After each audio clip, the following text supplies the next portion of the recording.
எல்லாத்துக்கும் ஒரே டிஷ்ஷா. தங்கச்சி இது ஒரு உப்மா கம்பெனி தங்கச்சி. இவங்கள போய் காலை உணவு போட்டு சமூக நீதியை காத்து, சமூக நீதி தெரியுமில்ல, கட்டடத்துக்கு பேரு செங்கல் சிமெண்ட் சாந்துக்கு பேரு சமூக நீதி. கல்வியில் சிறந்த தமிழ்நாடு, எத்தனை கல்வியில் சிறந்த பேரறிஞர்கள் அந்த மாநாட்டில் பங்கேற்று, அந்த நிகழ்வில் பங்கேற்று. என்னை கேட்டா அது ஒரு பாட்டு வெளியிட்டுள்ள மாதிரி இருந்தது. ஆங்கிலத்தில் உங்களுக்கு புரியுற மாதிரி சொல்லவானே, ஆடியோ ஃபங்க்ஷன் மாதிரி இருந்தது. தங்கச்சி, கல்வியை பற்றி பேசுறதுக்கு கல்வித்துறையில சார்ந்த எங்க ஐயா ஜவஹர் நேசனை பேச வைக்க வேண்டியதானே. பிரின்ஸ் கஜேந்திர பாபன் ஒருத்தர் இருக்கிறாப்ல, அவரை பேச வைங்க. கல்வியில் சிறந்தவர்கள் இந்த நாட்டில் யாருமே கிடையாது. இருக்காங்களா இல்லையா? இருக்காங்கல்ல, அவங்கள யாராவது பேச வைக்க வேண்டியதானே. பள்ளியில் ஆண்டு விழா நடக்கும்போது டாக்டர் வேஷம் போட்டு, வக்கீல் வேஷம் போட்டு, பொறியாளர் இருந்து இன்ஜினியர் வேஷம் போட்டு வருவான்ல, அவன் டெத்தாஸ்கோப் போட வருவான். அவன் அந்த மாதிரி வந்தா இது நாடகமா என்ன தங்கச்சி? காலை உணவு உப்புமா தானே. நீ வரையா போமா 2 பேரும், ஆனா சொல்லாம போகணும். சொன்னா மாத்திவாங்க. காலையில 5 நாள் உப்புமாங்க. அதனாலதான் நான் சொன்னேன் இது உப்புமா கம்பெனி. நாங்கெல்லாம் திரைப்படம் தயாரிக்கும் போது எப்படின்னு உப்புமா கம்பெனின்னு ஒழுங்கா காசு தர மாட்டாங்க, ஒழுங்கா. அதுக்கு பேரு தம்பி 60 வருஷமா நாங்க ஆண்டிருக்கோம், மாறி மாறி திமுக அதிமுக.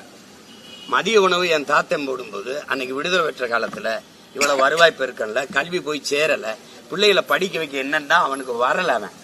அவனுக்கு ஆடு மாடு மேய்க்க போனாதான் சாப்பாடு, படிக்கணும்னா என்ன பண்றது, ஒருவேளை சாப்பிடணும்னு நாங்க ஆடு மாடு மேய்க்க போகலைன்னா எப்படி சாப்பிடுறதுன்னு கேட்டான். சரி சாப்பாடு போட்டா வருவானா?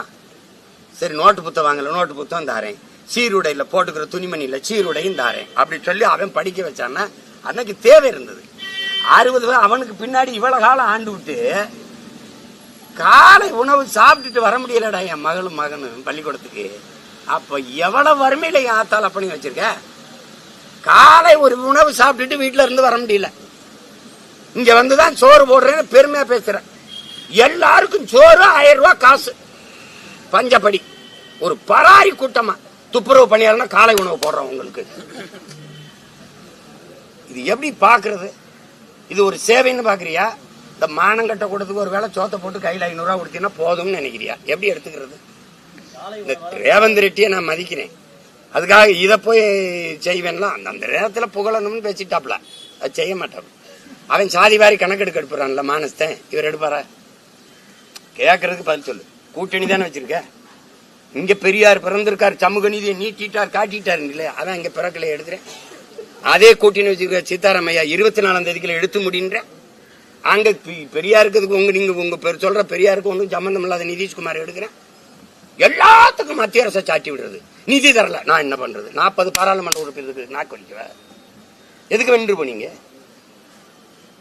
இந்த கையை பிடிச்சிட்டு இப்படி பேசிட்டு இருந்தேல்ல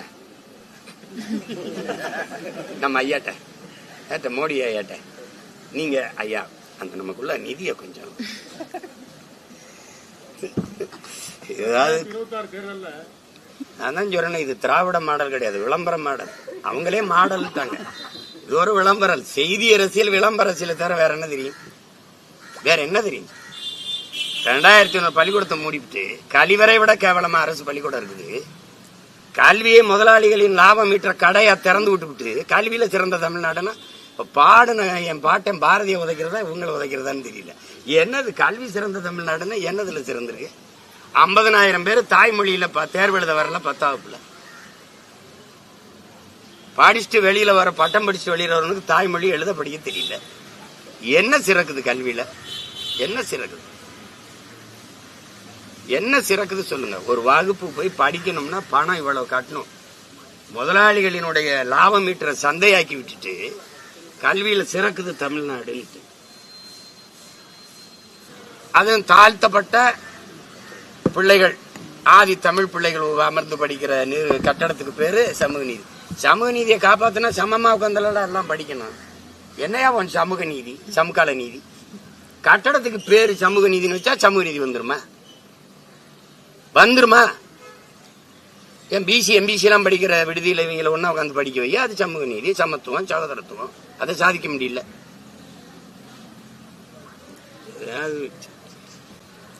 காலையிலே ஏதோ கல்வியை பத்தி கல்வியில் சிறந்த மகான்கள் பேரறிஞர்கள் பேசும்போது நம்ம கேட்டுக்கிற வேண்டியதுதான். அப்படியா அப்படியா? அதுல ஒருத்தர் இளையராஜா படிச்சாரா, சச்சின் டெண்டுல்கர் படிச்சாரா, ரகுமான் படிச்சாரான்னு கேக்குறாங்க. அவங்களெல்லாம் அவங்க பேச்ச அவங்க நம்பிராதீங்க. நான் என்ன சொல்றேன்னே நீங்க அதுல வாங்கல. நீங்க படத்தை எடுத்துட்டா பெரிய கல்வி அறிஞர்னு நினைச்சிட்டு வந்து கருத்து சொல்லிடுற. நான் என்ன சொல்றேன்னே உனக்கு புரியல. நீ அந்த மேடல் நின்று பேசுறதுக்கு யாரு? நீ ஒரு படத்தை இயக்குனர், அவ்வளவுதான். அதுக்கு என்ன காரணம்? நீ படிச்ச கல்விய என்ன? எது காரணம்? தனித்திறன் ஆற்றலை வளர்த்துக்கிறணும். என்ன சொல்றேன்னு தெரியல, முழு பேச்சையும் கேட்கறது இல்ல. ஏதோ கேட்டு ஒரு கருத்தை சொல்லி கைதட்டு வாங்கிடணும். சரி, முதலமைச்சரும் துணை முதலமைச்சரும் வாங்கின கல்வி தகுதி என்ன? ஐயா மோடியோட கல்வி தகுதி என்ன? போட்டுக்கிட்டாப்ல எம்ஏன்னு. அதான் மகுவா மைத்ரா கேக்குது, உங்க கல்வி சான்றிதழை வெளியிடுங்கன்ட்டு. வெளியிட வேண்டியதானே? சொல்லுங்க. தம்பி உதயநிதியே பேசுறாப்புல, என்னோட வகுப்பு தொடர படிச்சாப்புல, வக்கீல் ஆயிட்டாப்புலன்னு. படிச்சு வக்கீல் ஆயிட்டா, படிக்காம நான் டிப்டி சீஃப் மினிஸ்டர் ஆயிட்டேன், துணை முதல்வர் ஆயிட்டேன். அதானே அதுக்கு பொருள். அதானே அதானடா. விஜய் வந்து மாற்றத்தை ஏற்படுத்தும் அவரு சொல்லவே இல்லையே. நீங்க அவருக்கு பதிலா நீங்க பேசுவீங்க. மாற்றத்தை எதுல மாற்றத்தை? அதே இங்க பாருங்க, அவர் என்ன செஞ்சிருக்காரு பாருங்க. திமுக 2 இட்லி எடுத்துட்டாப்ல, திமுக 2 இட்லி எடுத்துட்டாப்ல, அதிமுக 2 தோசை எடுத்துட்டாப்ல, எல்லா 2ஐயும் பிச்சு போட்டு ஒரு உப்புமா கிண்டிட்டாப்ல. இங்க அண்ணா வச்சுக்கிட்டாப்ல, எம்ஜிஆர் வச்சுக்கிட்டாப்ல. இதுல என்ன மாற்றம் வருது? இது ஒரு சனியே, இது ஒரு சனியே, 2 சனியும் சேர்த்து ஒரு சட்டையை தச்சுட்டாப்ல. சனிக்கிழமை கிளம்பிட்டாப்ல. ஏன்னா நீங்க என்ன இதுல மாற்றம்ங்கிற சொல்லையே அவர் சொல்லலையே. நீங்களா மாற்றம் மாற்றம் மாற்றம் எதில் இருந்து மாற்றம்? எப்படிப்பட்ட மாற்றம்? எந்தெந்த இடத்துல எந்தெந்த நிர்வாகத்துல எப்படி மாற்றம்? கல்வி இப்படி இருக்கு, இப்படி மாத்துறேன். மருத்துவம் இப்படி இருக்கு, இப்படி மாத்துறேன். அப்படி ஏதாவது ஒண்ணு சொல்லுங்க. மாற்றம்னா என்ன? அது அவர் சொல்லவே இல்லை. நாங்க மாற்றம் கட்டுறோம்ல, அவரே சொல்லிட்டாரு. அதெல்லாம் நாங்க பேச மாட்டோம், நாங்க ஸ்ட்ரைட்டா பாயிண்ட்டுக்கு வந்துரும். இதுவரை ஒரு பாயிண்ட்டுக்கும் இல்ல, 2 பாயிண்ட்டுக்கு பேசுறாப்புல. நாளைக்கு வந்து கரூர் பேசி நாமக்கல் 2 பாயிண்ட். அதான் அவருடைய பாயிண்ட். பாயிண்ட்னா என்ன? நாங்க சாத்தியம் இல்லாதத பேச மாட்டோம் அப்படின்னு. சாத்தியத்தை தான் பேசுவோம். எது சாத்தியம்? அவருக்கு சொல்லிக் கொடுங்க. எது ஒன்றும் சாத்தியத்திலிருந்து பிறந்ததில்லை, தேவையிலிருந்து தான் பிறக்குது. சாத்தியம் இல்லாத ஒன்றை சாத்தியப்படுத்துவதற்கு பேர் தான் சாதனை.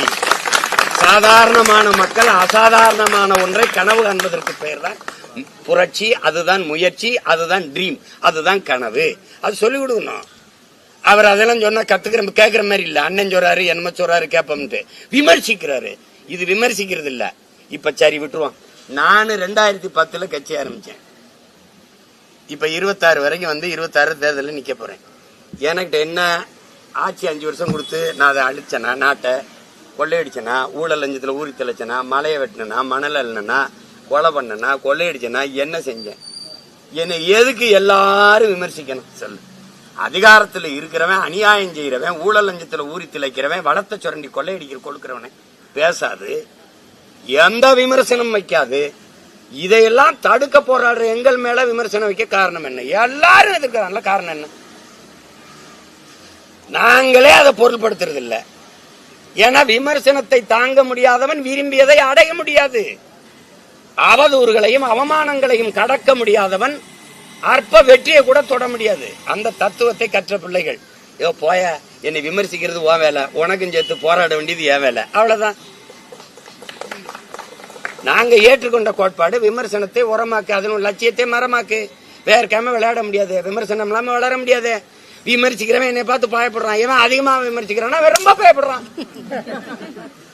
தொடர்ந்து தொழில்துறையில முதலீடு வெள்ளை அறிக்கை வெளியிடுவேன்னு சொல்லியிருந்தாரு. அதுக்கு டிஆர்பி ராஜா அவர்கள் தொழில்துறை அமைச்சர் வந்து வெள்ளை காகிதத்தை காட்டி இதுதான் வெள்ளை அறிக்கை அப்படின்னு சொன்னதுக்கு இந்த அளவுக்கு ஏற்றமா பதிலளிக்கிறாங்க அப்படின்னு சொல்லி எதிர்கட்சி தலைவர் சொல்றாரு. இந்த மாதிரி அவங்களுடைய பேச்சுக்களை எப்படி பாக்குறீங்க?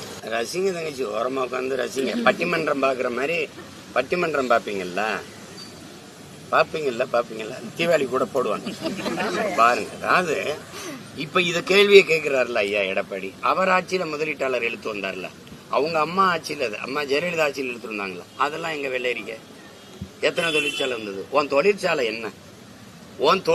என்ன? இந்த சிப்கார்டு, இந்த நோக்கியோ, இந்த ஹோண்டாய், இந்த சாம்சங், இதானே? அவன் யாரு இந்த முதலாளி? எல்லா சிப்கார்டு நீ தொழிற்சாலை நிறுவன இடத்துல என் மக்கள் 20 கிலோமீட்டருக்கு தண்ணி எடுத்து குடிக்காதுன்னு அறிக்கை வருத அரசு தானே கொடுத்து, குடிக்கிற தண்ணியை விஷமாக்கிட்டு எண்ணத்துக்கு இந்த ஏதாவது வெறியாகுதா இல்லையா?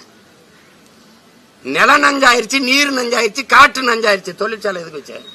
அதுக்குள்ள என்ன தயாரிக்கப்படுது? தொழிற்சாலையின் உரிமையாளர் யாரு? எத்தனை பேர் வேலைக்கு போறான்? வளர்ச்சி அடைஞ்சு